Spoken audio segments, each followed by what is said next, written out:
'cause it only complicates. I don't wanna fight 'cause you won't communicate. Shouldn't have to ask you. I shouldn't have to ask you for flowers. Right beside the phone. I'm on my own.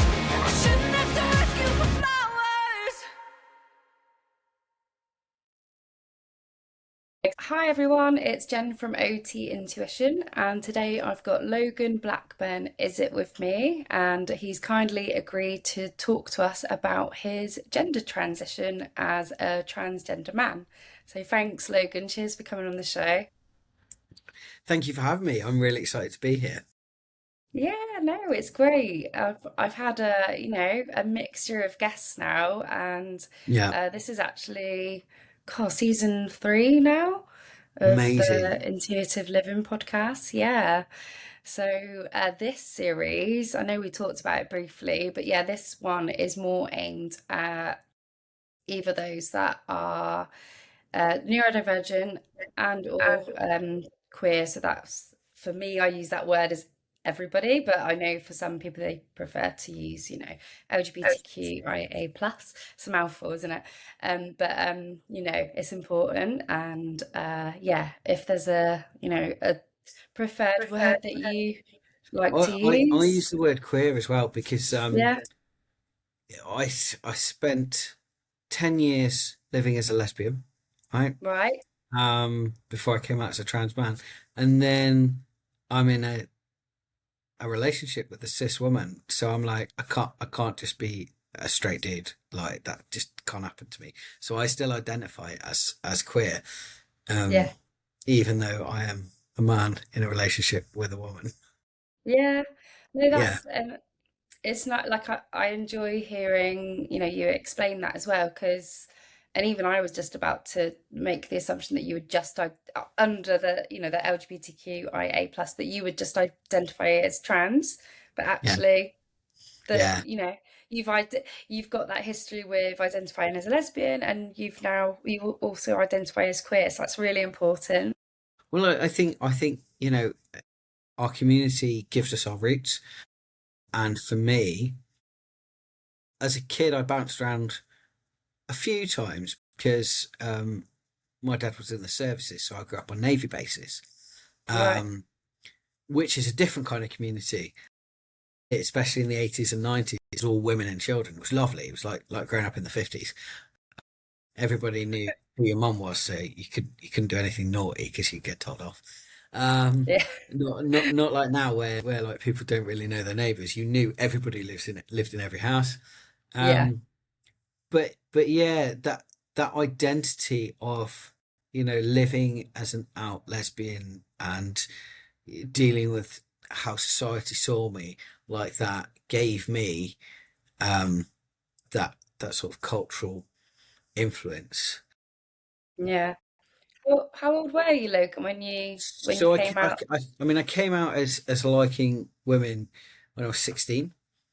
Yeah. Um, and then I spent 10 years trying very hard to be a woman, who liked women. Yeah. And then, I was in a couple of relationships during that time. Um, I had to tell my partners how I felt. I was told that was not appropriate or not real or, things like that. Um, Did you say that was what you were told? Yeah, by partners. So yeah, Right. the Okay. right support at the right time can make a massive difference to your life. So when I was 17, I I sought out a trans man to just have a conversation with, and I found mermaids online Oh, back when right. it Yeah. was just messaging board on the old AOL service.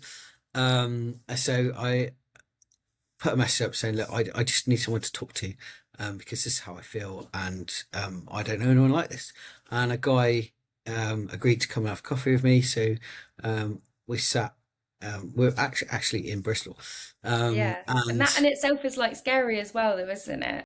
really scary because I was like, "What's this going to be like? Is it going to be approachable? Is it going to be horrible?" Um, am I going to have to run away? Yeah. But no, he was lovely. He was really lovely. And what he said was that he had the support of his family. He was Jewish, and of his synagogue, that everybody had accepted him, and that had made his transition a lot easier, because there's a point between coming out as trans publicly and feeling like you don't have to explain yourself to every person you meet. And I think, to some extent, you get that if you're gay, because you come out. That's based on a lot of social assumptions. That gay women have short hair and are quite butch. But for me, that was a happy persona that I lived in. So being out to yourself, to the rest of the world, but not quite passing is the term that they use now. It's quite a raw space to occupy, and you can occupy that for years. Yeah. It can be really hard work. So having that information from him was like, okay, so I don't want to do that on my own. I don't. No. I You think know, anyone would. No. yeah, I want support, and when I came out as trans properly, I had an experience before that where I had dressed up in drag king, and I had this silly little mustache on, and I felt amazing. Like, when sometimes you get dressed up to go out and you think, I look really good. I am the bomb, and it's not because you're trying to attract anybody or anything. It's an internal feeling. You walk out and you feel 10 foot tall, which is quite good because I'm 5'3", so I'm not very tall at the best of times. 5'1". So I went out feeling like $1,000,000, and I walked into the bar, local gay bar in Bristol, and a woman who I really admired and I had a lot of respect for. She was about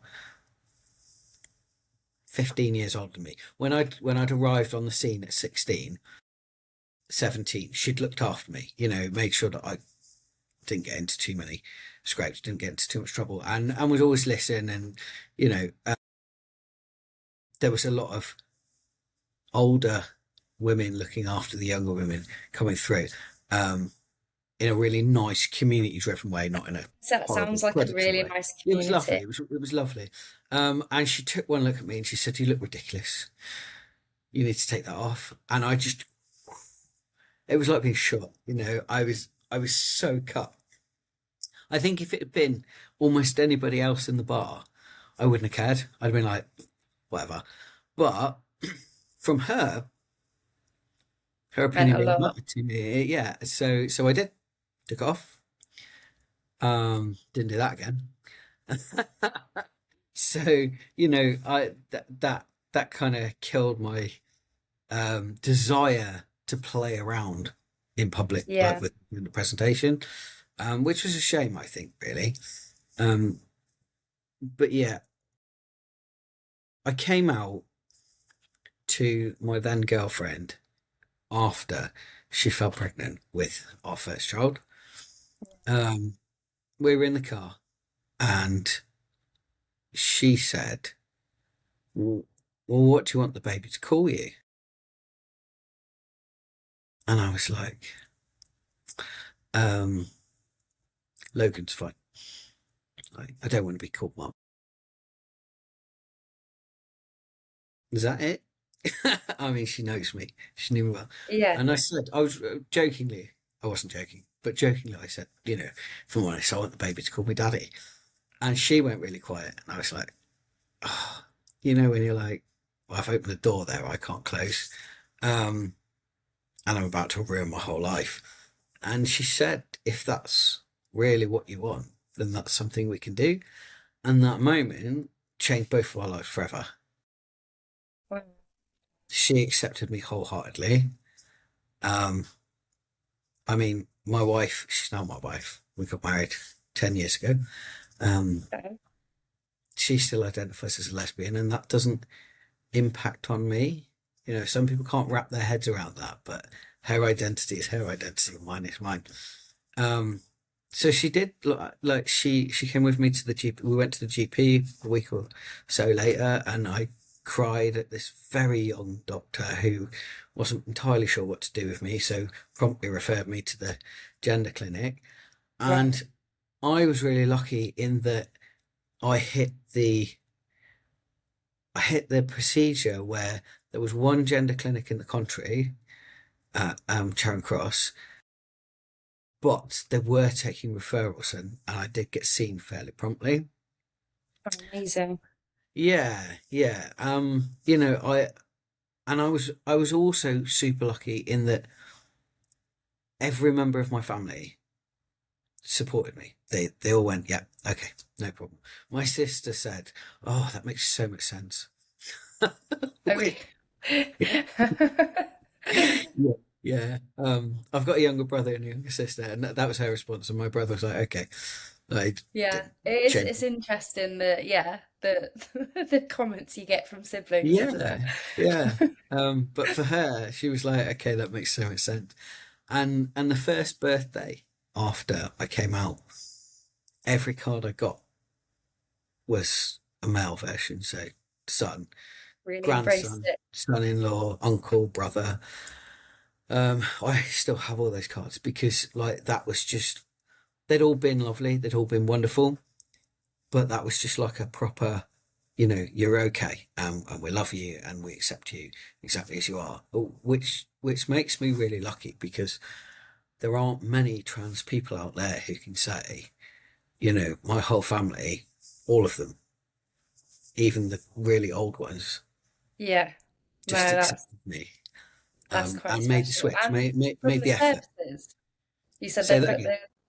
they're from the services as well. So did you say Yeah, it was Marines or my Army? dad was a Marine. Yeah, yeah. So Yeah, so that's yeah, even more like, yeah, wow. I think for him, I mean, you know, I'd been out as a lesbian for 10 years, so you know, and I'd also changed my name when I was 17 to Logan. Okay, So I've been Logan. Like, I didn't change my name along with my transition. I'd already done. Like I picked a name for myself. Um, I can remember my dad telling me as a child, not a very young child, probably like a teenager, um, that he had a commanding officer who went home one day in trousers, came back the next day wearing a skirt, and that was it. They were okay, still the commanding officer. They still had all the respect of their rank, and they still expected. I think they had to change. They changed it to ma'am instead of sir. But from the day they did that, so he'd seen, like, he had first hand experience of seeing, you know, that people are just people and they can yeah, be respected, and you know, I think one of the biggest problems that families face is when somebody comes out as trans is when they've had no experience at all, they worry. The biggest thing is fear. You know, what will people think? mm, Will my child be in danger? You know, what are people going to say? How are we going to get through this? I think these are all valid questions. I do. Um, but yeah, I count myself very lucky to have a partner and a family who love and accept me for who I am. Means that I'm in the fortunate position to be able to be visible to other transgender people to say, look, you know, life can be really good after transition, during transition's a bit tricky. yeah, Um, I really struggled with that. Uh, if I hadn't had my now wife, then girlfriend, saying actually it's he him to anyone who got it wrong, everybody, then I probably wouldn't have been able to deal with that quite as well. Um, I couldn't advocate for myself that well. Now I could, you know, it's I've been transitioned 15 years, so I'm 42 now. yeah, You know, okay, that's a long yeah, time ago. yeah, But yeah, there were some really raw times there for a bit. yeah. No, it is. It's really.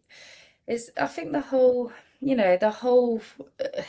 Just trying to work out who you're attracted to is one thing, and then like I was talking to Dylan a little bit about this in the podcast we just did, and like trying to work out who you identify as, because those two things are different. I don't think everyone quite understands that you No. can you like identifying as a lesbian. I was a lesbian. Yeah, came out just automatically, oh, I'm a lesbian because I'm a woman and I fancy Yeah. other women, so I'm a lesbian.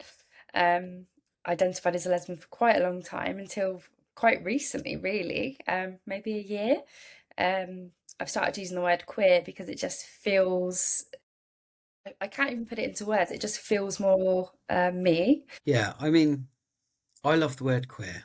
I love the word queer because it's a complete umbrella term.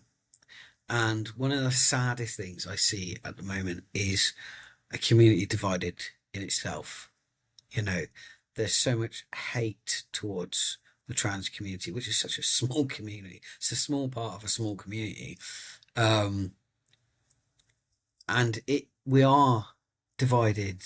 It sounds silly, but I can remember going clubbing, and it didn't matter what flavour queer you were, in you could come because you were not welcome at the straight bars. You weren't. Yeah. It didn't matter if you were trans or gay or bi or you know any fluidity of gender at all. You could come in.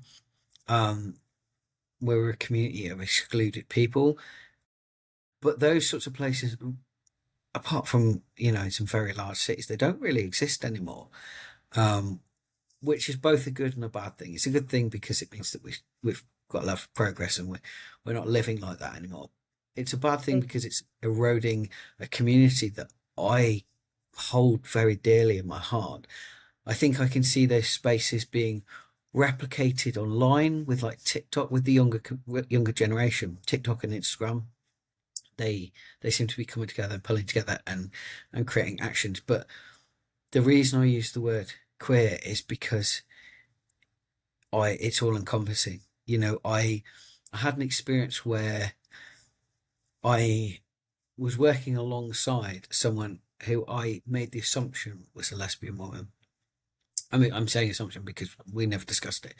And she was quite guarded of me because she could just see heterosexual man.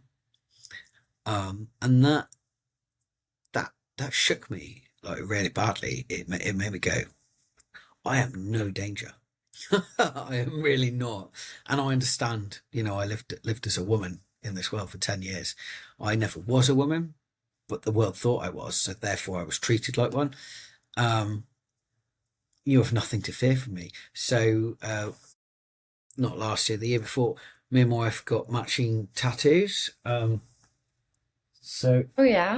got rainbow star behind my ear, just as kind of, hi, I'm okay, I'm safe. I'm part of the rainbow community. Most people just assume I'm a gay man, which is fine.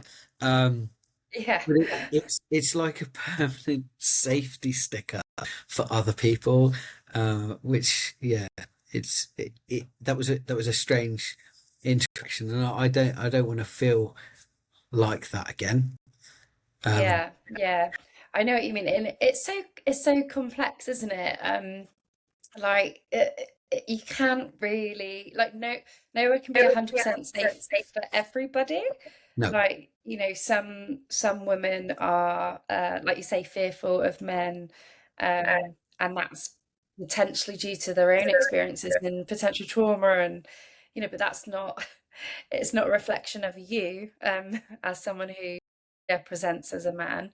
But yeah, yeah, in certain spaces it can be more sort of yeah, prominent, can't it? And yeah, and I yeah, see, with I love the progressive rainbow flag. It's a wonderful thing, but I see all the different flags for trans and non-binary and lesbians on a very deep level. That makes me sad because all they show to me is division. right. And I think that when we're all in the same, boat, for want of a better word, we're not accepted. It's like, it's so, you know, you can be lesbian as long as, you know, both of you are femme presenting, or you can be lesbian as long as one of you's butch and one of you's femme, so they can work out which one's the man, right? Yeah. Yeah. I know you know this. Yeah. Um, Get those yeah, sort of questions. Yeah. exactly, yeah. So when I read online comments of no T here, no trans here, you know, gay people are not like trans people, it just makes me feel, I think that hurts more than regular transphobic abuse, you know, because you can assume that people don't understand, that they don't have anything to anchor that experience to, and they genuinely think that, you know, cis straight men are going to dress in dresses to attack women in the ladies' room. You know, that's a real thing for them. Whereas when it comes from part of the queer community, they do have experience of that exclusion, phobia, and possibly a bit of transphobia, whether or not they're trans, having Yeah. experienced that. And I think that's worse. I do. Yeah. Yeah. No, you're not gonna get people going to that effort, you know, trans people going to that effort. Yeah, and you know, that could have been done anyway, Yeah, yeah. whether or not they allowed trans, yeah. Doesn't hold any water. Like, it's just absolutely ridiculous. Um, I just wanted to clarify what you meant about the flag, though. Did you say you've seen lots of individual yeah, flags representing different communities within the LGBTQ? yeah, yeah. So Yeah, the last couple of prides that I went to, we've got a local pride here, which is lovely. Um, yeah, it's a little, and it's a march. You know, we properly walk through the streets like we did in the old days, uh, yeah, which is great. And there's some stores and we hang out in the park and it's good. Um, but the flags, I don't know why they just they make me a bit sad. Like the old rainbow flag, that's great, but I like the progressive flag because it's got all those extra bits in it. yeah, Um, you know, and I think that's lovely. Um, and yeah, right. And I would love to see the flag evolve even more as the community. You know, we have subdivisions of um, different types of people. So yeah, when I see a flag that's just for lesbians, just for trans people, just for non-binary people, and it's three different spaces, I'm like, why? Why? yeah. Because there's a bi flag as well, isn't there? Mm, Um, as I and understand it, obviously yeah, there's lots of different Facebook groups now for different yeah, bit of different groups yeah, of people from, like you say, there's so many different areas within the flag, but I can see why people need spaces in terms of, you know, like it's like neurodivergence, isn't it? You get groups for ADHD, groups for autism, group for mix, and it's because they true, want to feel seen and have people to, I guess, explore their identity with people that are experiencing the same thing, isn't it? It's the same sorts of things, and it helps them to identify with certain language. I mean, do you need labels? I don't know, but it does help some people, doesn't it? And then yeah, yeah, I don't know. Sometimes I think there's so many labels, it gets confusing, but yeah, it does provide language to make sense of, you know, like internal, like I talk a lot about somatics in the nervous system. So, um, you know, you can feel a sense of safety, like you might have felt when you identified as trans. Maybe you felt like an inner sense of, I mean, obviously scary as well because you know what the world's like, but a sense of calm within yourself because you know you know, you've been true to yourself. yeah, I mean, obviously, yeah. yeah. How would you explain that? Because obviously you've been through so many transitions, really, and how you identify. Like, I how has think that felt within your body? I think that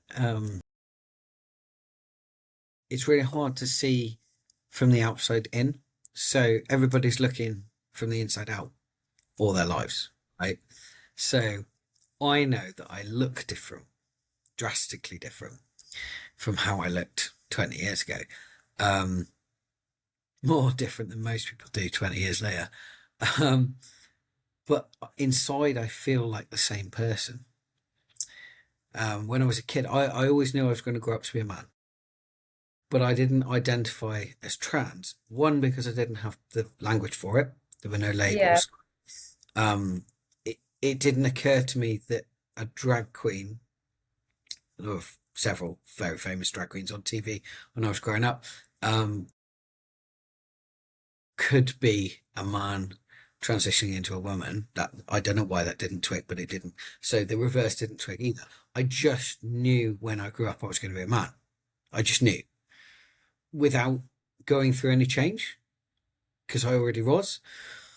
You know how old you were when you like your first memory of sort of Seven. having that? 7, okay. I was 7. It was a specific conversation. Somebody said, I said when I grew up I was going to be a Marine like my dad, and somebody said you can't be a Marine because girls can't be Marines, and I wasn't bothered because when I grew up I was going to be a man, so it didn't matter, right? Okay. Yeah. Um, I vividly remember that conversation, uh, and when I hit my first puberty, I got the shock of my life. I knew, I understood what should happen to my body, but when it started happening, I hated it, and Yeah. I went through a very short period of really trying, really trying to be. I think I was about 13 to be a woman, to be a girl, to be makeup and dresses and all that shebang, and Yeah. I just couldn't do it. And then when I was 16, I went to college and I met lesbians in the flesh for the first time. I was like, that's it. You're my That's what I am. people. That must be it. Yeah. I like girls. I like girls. Everyone says I'm a woman. Fine. Woman, girls. No problem. I have found my tribe. Here we go. Yeah. And I felt really proud, and I felt like I belonged. And I went to London and I marched in Women's Day, International Women's Day marches through London, carrying banners, and being very loud. And I really Can't enjoyed this. imagine It that. was wonderful. And then, I spent some time in some very women-only spaces. And I really enjoyed those spaces because I was usually the most masculine person there. So it meant that I could fully embrace the masculine side of myself. Yeah. And nobody cared. Nobody batted an eyelid because there was no men there to get upset about Yeah. the fact I was doing it. But this is what I mean when I said I really tried.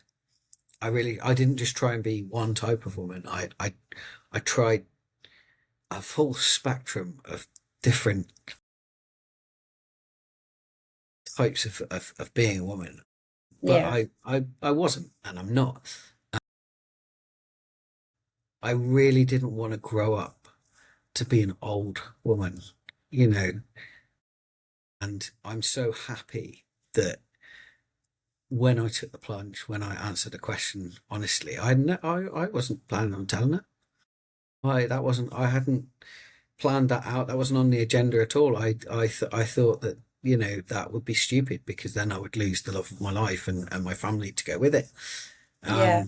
You know, I'm very happy. I count myself as truly blessed. I have my wife. We've got 6 kids. And I spend It's most of my amazing. life focusing on that because, our eldest is only 14. We've got a set of twins that are 4. So Yeah.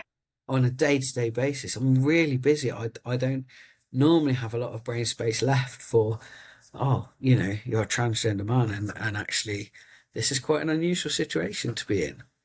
Yeah. Yeah. Well, it's really nice to have a space to sort of reflect on it, though, isn't it? And Yeah. I'm there with you, by the way, with being exhausted and my brain's. I've only got 2, Logan. I told my wife before I come onto the podcast with you, I was like, I'm about to do a podcast with Logan, who's got 6 children. He's just told me that he's putting 2 of them to bed that are 4. We're just putting a 3 and a 4-year-old to bed, and we're feeling really sorry for ourselves right now. Listen, right, I tell everybody when I had two, I was tired, right? Yeah, Because kids are wonderful and they're exhausting. They are. And as yeah, soon as you've got more than one, it's very hard to get a break from them. You know, yeah. somebody's always awake or ill or wants something or thirsty or needs a wee. Um, and Matt, I it's cannot. endless. No, how sick. We do it together. It only Yeah, works because we're a team. This is another thing. It's me and her against the world, and that's so we lovely. take life, you know, one day at a time, and we try and have as much fun as possible. You know, there's an assumption that because we've got 6 kids, one assumption is that we run our house like a regiment, and we really don't. We couldn't, even if we tried, that would just be silly. It's very, ebbs and flows. And the Yeah, other one is that it's just this chaos with two parents carrying in the corner. And it's not that either. You know, we're not in control because I don't think kids can be controlled, nor would I no, want to, but we are a unit. yeah. Yeah, it's No? a balancing act, isn't it, Yeah, with the whole yeah. yeah, I mean, we're very much doing that yeah, too. you've got to, I think, like when you have kids, it changes your identity and there's so much pressure on you, that mostly that you put on yourself, that I think people either grow together or they grow apart. Mm, And if they and you have to continuously grow together to make that solid. I mean, having the six is great fun. We had Easter games at the weekend, so I've got a video of all 6 of them trying to do, the wheelbarrow, like where one is got one where hand you hold the and the other legs. one holds the legs. Yeah. That honestly, that was just, it was so funny. I was wetting myself laughing because we had one set doing a wheelbarrow, fine. Yeah. Another set, one the wheelbarrow was just doing her hands, and then her partner she'd left back there, so she was sort of crawling towards the finish line.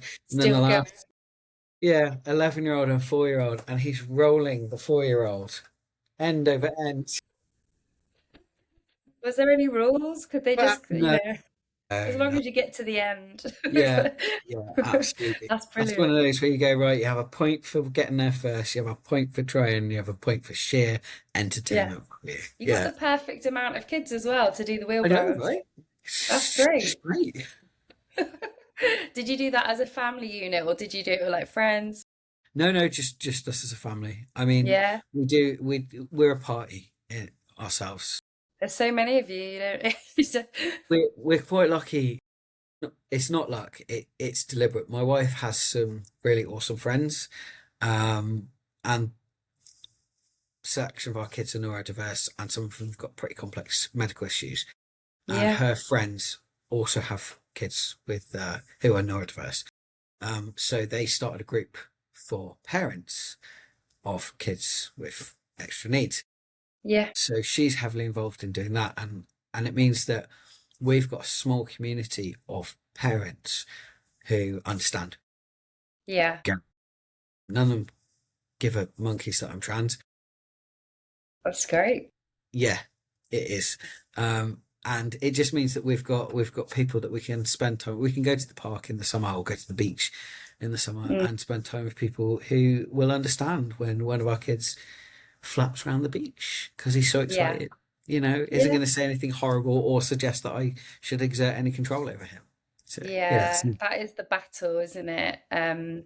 Yeah. Yeah. We've got two sensory seekers. yes, Yeah, yeah. So yeah, one is doing quite a lot of vocal. I mean, I'm calling it vocal stimming, but we don't really know what's what yet. But yeah, we got a 3 and a 4-year-old. We just found out the donor has got ADHD, yeah, which was actually really it was nice to get that update. We wouldn't, have thought that we'd, you don't know what information's going to be shared with you, do you? So we were like, oh, that's lovely to be told that, yeah, late diagnosis of ADHD. I've got ADHD, so I carried our second. Yeah, So they're going to be, quite, it's yeah, highly, I think someone said it's like an 80% chance with just yeah, one parent. So yeah, yeah. so I mean, we're seeing that that's probably, yeah, that's going to be a diagnosis of ADHD. But yeah, then we've got the older one, the 4-year-old, who's almost 5, who we're a bit on the fence with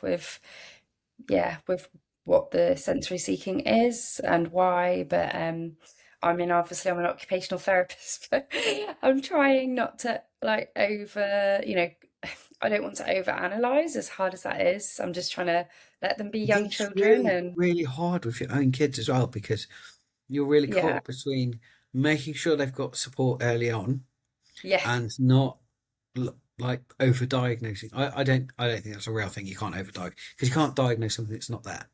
no, Um, no. but overthink it too much. I mean, our situation is slightly different in that we use the known donor. Okay. So our kids actually have a relationship with their donor. He's their uncle. Um, Oh, great. yeah, yeah, which is lovely because it means that it, you know, they can see where all their, one of them's got a bum chin. It's not a bum chin. It's a little thing in the chin, and that's from him. Yeah, And yeah. like the height, where they might end up in terms of height and stuff, and it's a It's so really lovely to have that. soft Yeah. conversation. Yeah, yeah, We catch ourselves sometimes, like, like I'll say, oh, well, yeah, the one I carried, oh, he gets that from me, or his granddad from my side, or, the other one, I'll say he gets that from your dad. And then yeah, we're trying to be really mindful of like we'll say to them, oh, you've got the donor's nose, and that's yeah, beautiful. And um, that quirk that you have could be from your donor. So trying to introduce the donor into things, yeah, which is harder when you don't know those yeah, little small yeah, mannerisms and stuff about them. yeah. But no, it's really nice to have these conversations, to show that, And because our that's families are a bit different, and that's they are okay. a bit different, but we were really mindful not to build a time bomb into our family. Yeah, And that's how you do it, is by being open and honest. And like before we had our first, I was a bag of nerves. What if they didn't see me as a real parent, as a real dad, as a real man? What if they preferred the donor? What if one day they just said, "Go away, you should never be in our lives," and he's our real dad? These are the fears that go through your head. yeah, because it's someone it's another, yeah, it brings in other questions It, and it, fears. it Yeah, really does, yeah. But no, like when our eldest was born, I held our daughter and I told her the story of how she came to be when she was about an hour and a half old. Um, and I'm very grateful to the donor because without him, we wouldn't have our family.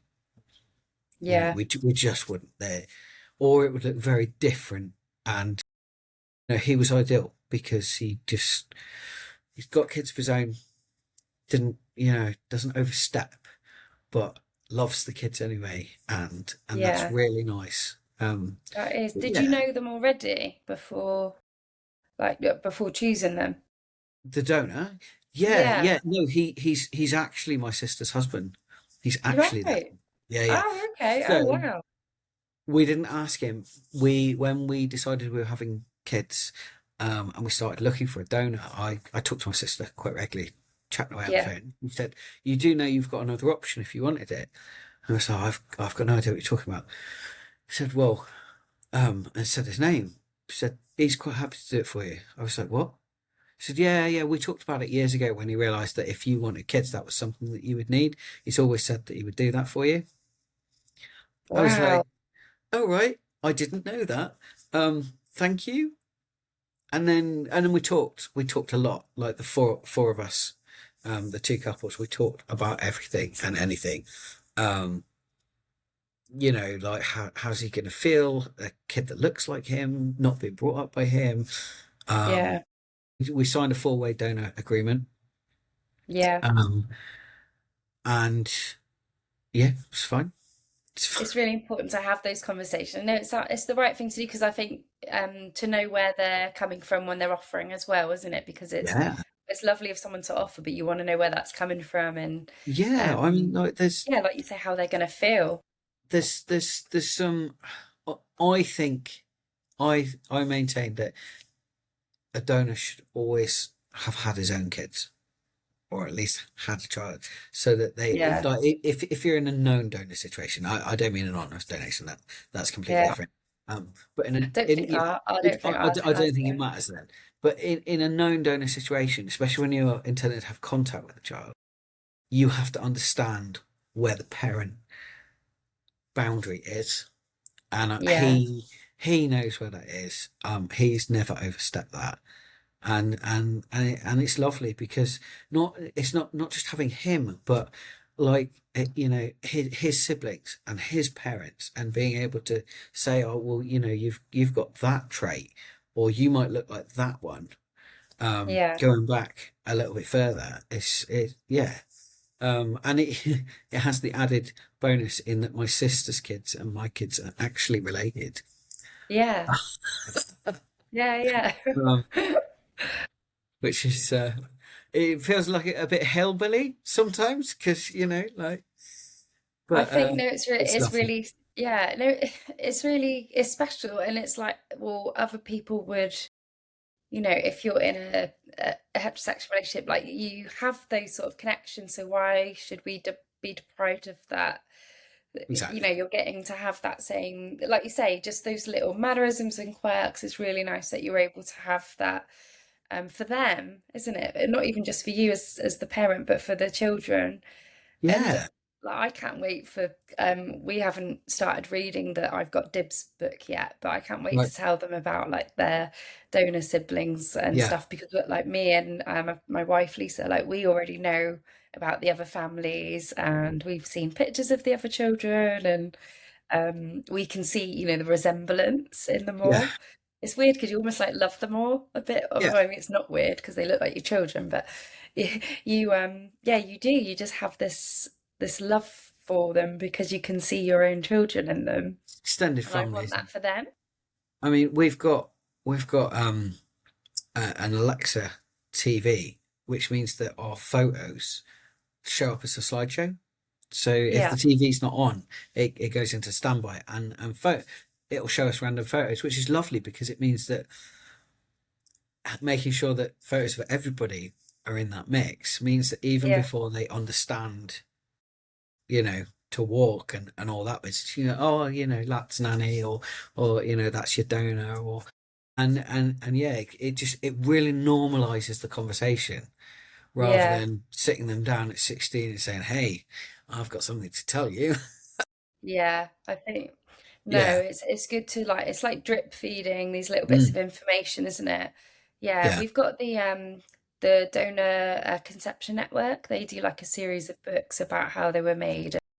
Yeah, we've got one which is really nice. It's because it's yeah, it's very similar to our journey, and Yeah. it's just so happens that the characters even look a bit like us both, Excellent. which is You can nice. tell them it was And then based at the on. back of the book, it's got like a picture of your family, which is obviously we've done the four of us, but then on the next page we've done all the pictures we've got of the donor, because we were fortunate because we used Cryobank, so that meant that we were able to get photos, and that was really important to us. For those little things, like we're able to say you've got his nose and Yeah. stuff like that. It's really like it's lovely.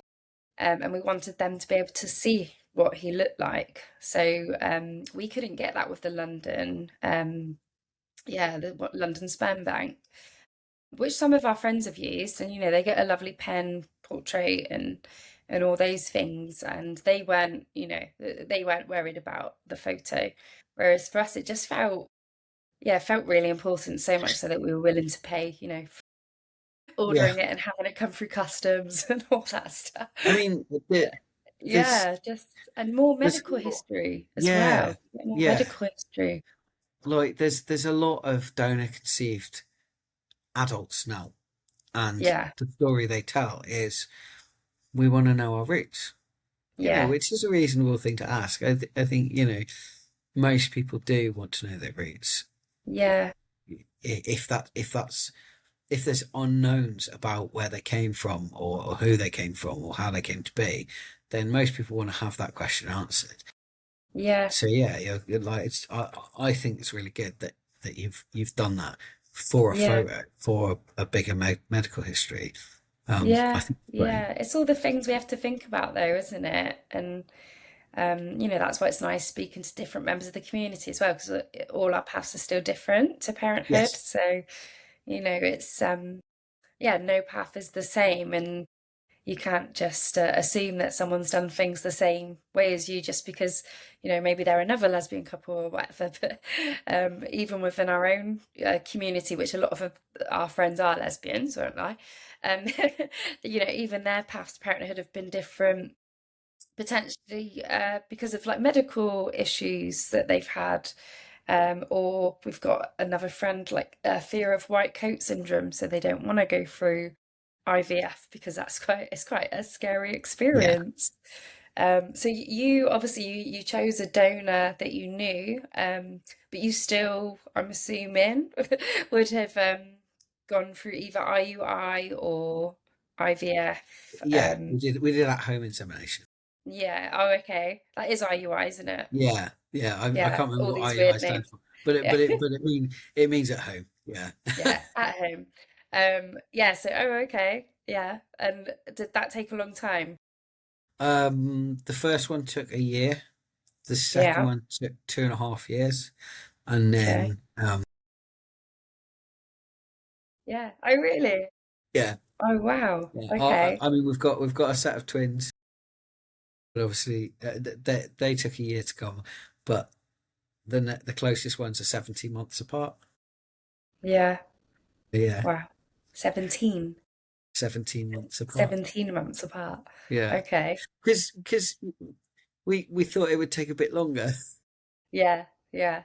We were a bit like that with our second. Yeah. We got 22 months between them because our first one took a long time. I mean, me and my wife have got 10 years between us. Yeah, So, like, different factors obviously yeah, played part. But yeah, but then when I did it, the first one was a miscarriage, but yeah. then the second one, which they had said to me, they said, oh, the miscarriage is really obviously very sad, but they said it's highly likely that after this you will Body have learns. a Yeah. successful pregnancy.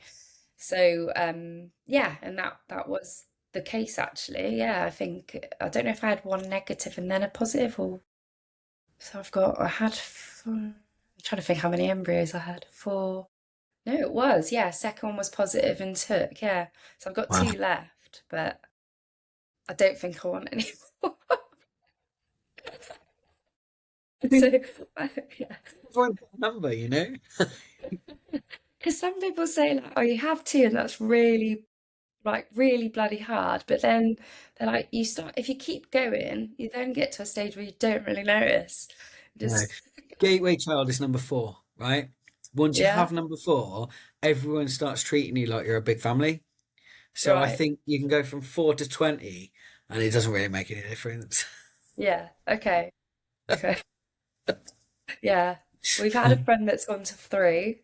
Yeah, And I mean, they seem to be doing all right. But yeah, I'm all right. I'm yeah, all right. I think that's okay. So, how, you said about so you got six children, and how many of them are either diagnosed or undiagnosed with neurodivergence or complex Okay, medical? so four of them are diagnosed as autistic. Right, The two that aren't diagnosed have never been assessed, um, but we're pretty sure they're also autistic. Um, we've got one of the twins is diagnosed, but he's also got a few other issues going on, global development delay, and some physical stuff. So two of our kids are also tube fed, um, okay. Is that because your twins? no, one of them and one of the others. Okay, right, So they've an issue. They do eat orally, but they can't eat enough to grow and right. maintain themselves. So that's quite a lot in the mix. And then Yeah, our eldest son, he's 11.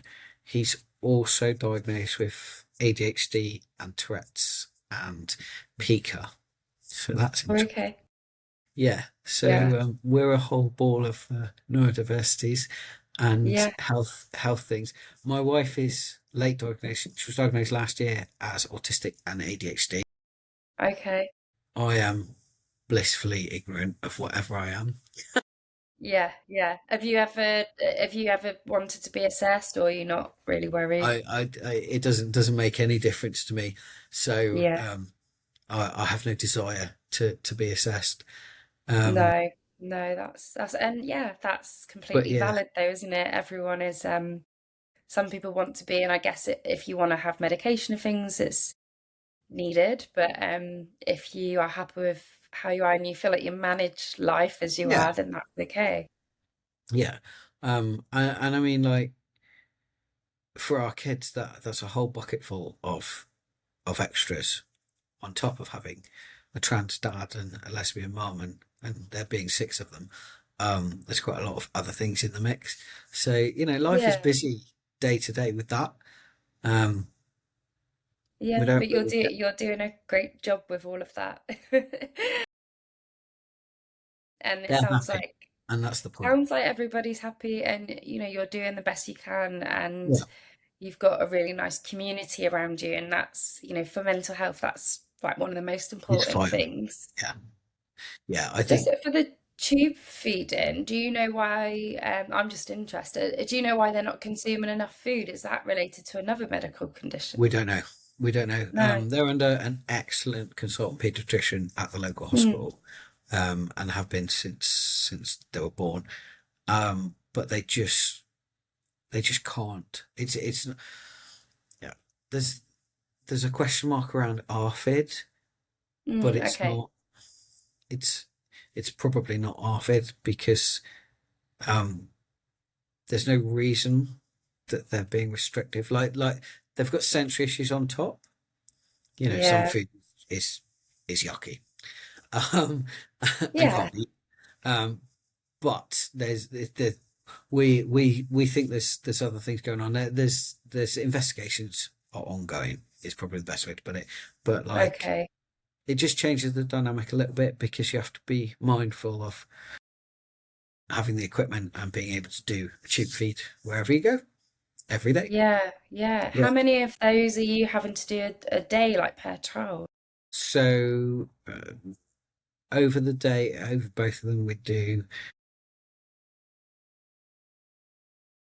So we do 8. 8 a day. Yeah.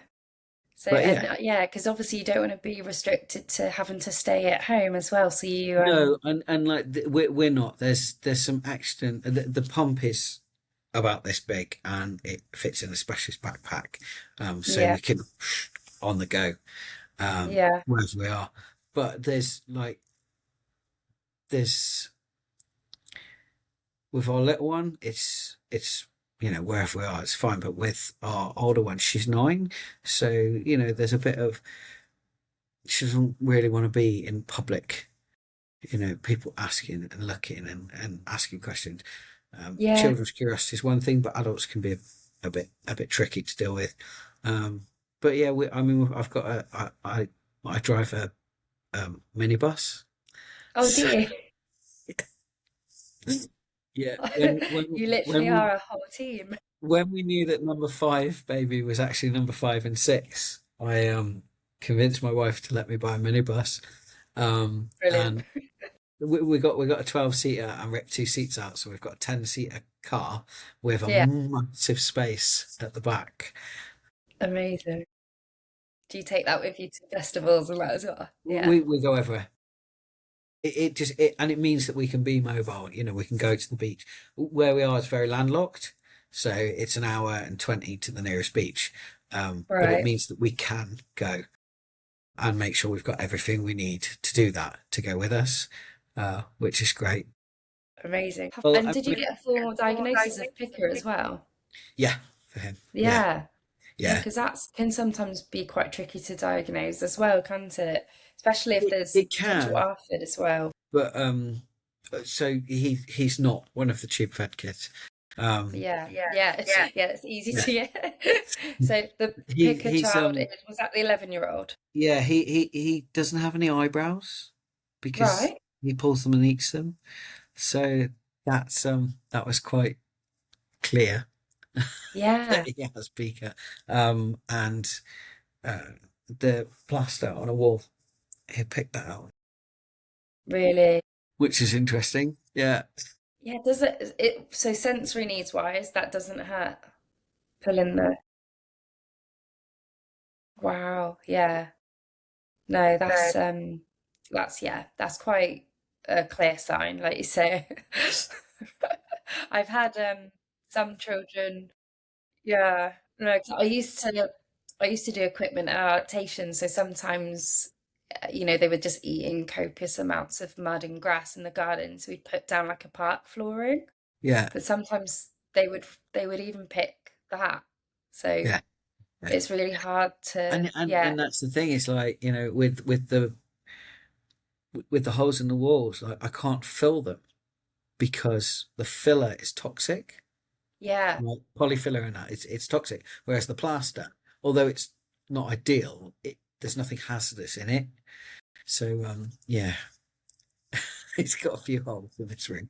it is tricky. Have you tried, I guess, would he pull like adhesive off the wall? Yeah, because you can get the adhesive like pads, can't you? But the only other thing is, yeah, getting I the think you can things get go the to his board. room to be dismantled. Right. Everything gets taken to pieces. Yeah. I'm Have you hoping that been one have of you the been to your council? yeah, yeah, yeah. They were Yeah, wonderful. I mean, we had an OT assessment on him yeah, when we moved in here, and they did window restrictors, door alarms. We've got custom made gates. Yeah, they offered to board the wall in his room, yeah, but we said not to because we were worried that he would change to another wall, whereas the one that he picked was the only one that had another room on the other side. So if he right. actually managed to make it through, it was the safe one, whereas Yeah, everything else was like it would be a more dangerous situation. So sometimes it's just about damage control, isn't it? Like it that is, and you just can't hope that take it's gonna behavior away. stop, which sometimes it can just randomly Yeah, stop, and then it's you not. don't want the whole It's room not boarded up. exactly. Exactly. You don't, and like it's not continuous. Like there's peaks and troughs. It's something that comes around and then it'll stop for a bit and it'll come again. You know. Yeah, so it's more like why, it's getting to the root of the why, isn't it? And And redirecting and stuff like that. It's like yeah, we've got a mountain of cherries and things like that in our house. yeah. Fidgets. Yeah. Has he got an interesting diet as well to keep him occupied? He'll eat anything. He'll eat Yeah. anything. Yeah. Yeah. His favourite is oh, what do you call it? The little rolls of rice and fish. Sushi. Sushi. Yeah. Yeah. That's his favourite. Oh, okay. Does he pick it apart or just eat it whole? Everything comes to pieces. Yeah. Everything comes to pieces, yeah. So, normally it goes in his water or his juice and then he'll drink it, or his juice will go in that and then he'll eat it. It's gross. As long Um, as it's going in. I know it's, yeah, ours the do thing that. is, It's like when potion at the moment. when you've got a kid or two kids that can't eat, your rules around food go out the window. Yeah. You know, you're just like, if that one's going to eat, I don't care what he's going to do with it. If it's going in his mouth, great. If that one wants to eat 3 packets of crisps, great, let her, because she's eating. Yeah. It Yeah. does really change your perspective. Um, Yeah, no, yeah, definitely. And beige foods especially, like the kids just love beige food, don't they? they Most of really, the time. I mean, yours might be different, who knows? yeah, yeah, But yeah, no, I get what you mean. Yeah, it's definitely yeah, I mean, because ours are young, we go through similar sort of challenges. But if you've been going through that for a long time, by the yeah, sounds of it, yeah, yeah, and it must be really exhausting. But it sounds like you've come up with a lot of strategies and learnt a lot yourself. So yeah, yeah. Well, I mean, I think that's the thing is when you're a parent of kids with extra need, you have to do the research. You have to become the expert on them. You are, yeah, You honestly. have to Like, be, yeah. I'm a professional, obviously, but you literally just, it is, you have to work with a parent because you know them, but it's just trying to work together to come up with things that are going to work, isn't it? And And exactly, no exactly child is right. the same. And otherwise, you end up with a plan that six professionals put together that isn't going to work. Oh, It's not going to yeah, work. It's like, yeah, yeah, no, yeah. Well, I think that you'd be, I'm sure you're a really nice parent to work with actually, because it's good to get, I think if you're proactive and you're outspoken and if you're if you're saying straight away this isn't going to work, it's actually really helpful yeah. I rather mean, than just, my wife leads the way on that. She yeah, is really good at dealing with professionals, both good professionals and not so good professionals. Like, yeah, um, but we've got a lot of support, which is good. Um, we're lucky the most. There's a shortage of decent, good, nice pediatricians out there, I think. yeah. Um, yes, we're lucky we've got one. I'm gonna ask you just one more question because I know it's really late and I've kept you for longer than because you've had so much to talk about. I was gonna let you go 20 minutes ago and then I asked you something else.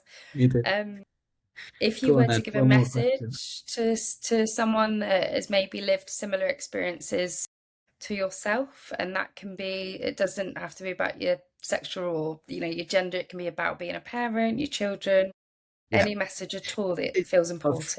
I've got the same message, Yeah, regardless of whichever part of my lived experience touches your life, which is to find a community. yeah, Everything is easier if you've got people around you who accept you and understand what you're going through. And that doesn't mean that if you're trans, you need to find a community of trans people.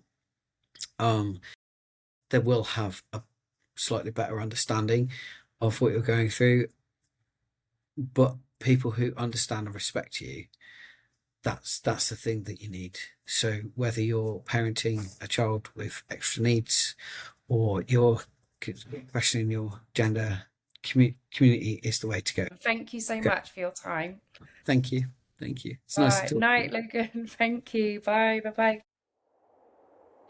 You stay, I'll go. Show face for us both. I wanna please, so I'm walking on tiptoes. Tell you you're strong, but you think that I'm wrong. Know what you need, so I water your ego. And I bite my tongue, 'cause you always heal me wrong. I don't wanna have to laugh and hate. I don't wanna talk 'cause it only complicates. I don't wanna fight 'cause you won't communicate. Shouldn't have to ask you for flowers. I never know what time you're coming home. I don't wanna sit all night beside the phone. Even when you're here, it's like I'm on my own. I shouldn't have to ask you for flowers. If I'm honest, no, we can't sustain this. I doubt you even remember my birthday. And every time we drink, you fall apart. When I try to speak, you make it harder. It's going in circles, I'm running a replay.